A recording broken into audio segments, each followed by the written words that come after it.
wanna pop a bottle off of ya. Chain swinging, clang clang, and it costs a lot. Bitch, I'm always at the guala, yeah, and you are not badass beat. Keep on going till you hit the spot. Whoa, I'm a big bag hunter with the bow. She got a big bed, number drop it low. Mama called me and she happy with the grow. Never ever fall for a party that's a no. Just pop the Kenny about a million options. So just talking to stop doing agreement.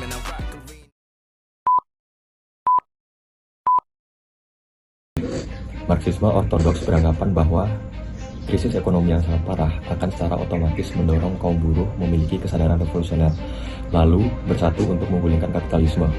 Pandangan ini menganggap bahwa penderitaan ekonomi akan langsung berubah menjadi tindakan politik yang radikal.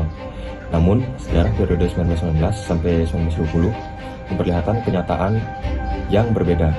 Di Jerman, meskipun negara mengalami kehancuran ekonomi setelah Perang Dunia I, kaum buruh tidak langsung bergerak menuju revolusi besar.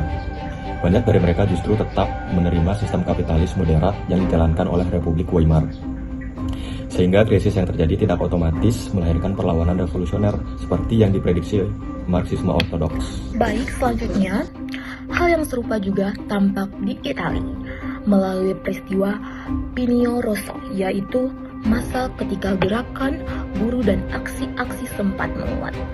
Akan tetapi, gelombang tersebut tidak bertahan lama dan akhirnya menguap tanpa menghasilkan perubahan revolusioner yang benar-benar berhasil. Bahkan situasi ketidakstabilan sosial dan politik itu justru dimanfaatkan oleh Mussolini untuk memperkuat gerakan fasisme hingga akhirnya berkuasa. Dari dua kasus tersebut, dapat kita simpulkan bahwa krisis ekonomi tidak selalu menghasilkan kesadaran revolusioner secara otomatis. Ada faktor lain yang sangat memengaruhi atau berpengaruh seperti kondisi sosial, kemudian kekuatan organisasi-organisasi politik, kepemimpinan gerakan, dan arah politik yang berkembang di masyarakat. Spektrum kekuasaan tersebut dibagi menjadi 3 tingkatan hegemoni. Yang pertama, hegemoni minimum. Yang kedua, hegemoni yang merosot. Yang ketiga, hegemoni total atau yang sering disebut dengan hegemoni integral. Mekanisme hegemoni menurut Gramsci bekerja melalui proses pembentukan kesadaran masyarakat sehingga nilai dan kepentingan kelompok dominan bisa diterima oleh masyarakat sebagai sesuatu yang wajar atau yang sering disebut dengan common sense. Selanjutnya, proses hegemoni berawal dari para penguasa yang menyebarkan ideologi melalui media, pendidikan, agama, budaya, dan aspek lainnya yang kemudian secara perlahan masyarakat menerima dan setuju secara tidak terpaksa terhadap ideologi tersebut, sehingga kekuasaan yang dipegang dapat bertahan lama. Selanjutnya kita masuk ke pembahasan, di mana kita akan membedah anatomi kekuasaan menurut Antonio Gramsci.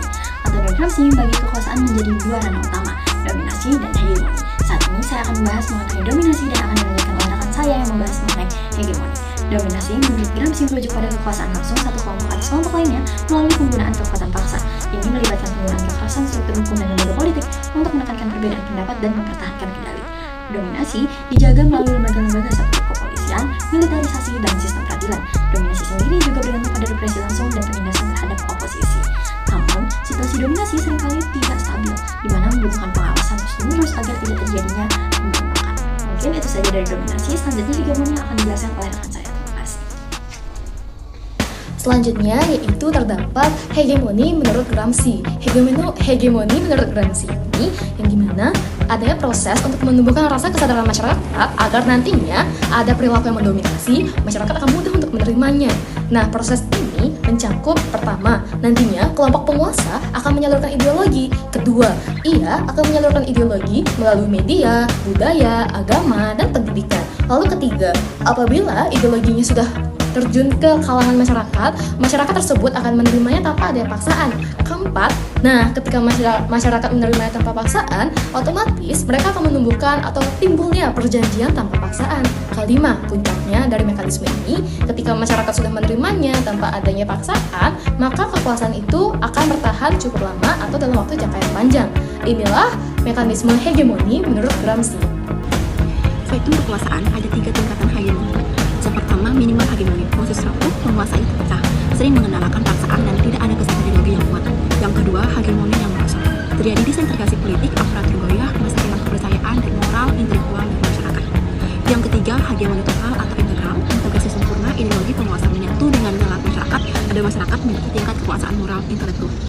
Selanjutnya, saya akan membacakan kesimpulan. Forensik terhadap kegagalan revolusi Jerman memberikan sebuah kesimpulan sentral bagi teori politik modern. Revolusi politik tidak akan pernah berhasil tanpa terlebih dahulu memenangkan pertarungan gagasan di ranah masyarakat sipil. Menghancurkan militer atau merebut infrastruktur, ekonomi penguasa akan berakhir sia-sia jika akar ideologi mereka masih menancap kuat dan subur di dalam bentuk benak masyarakat yang luas.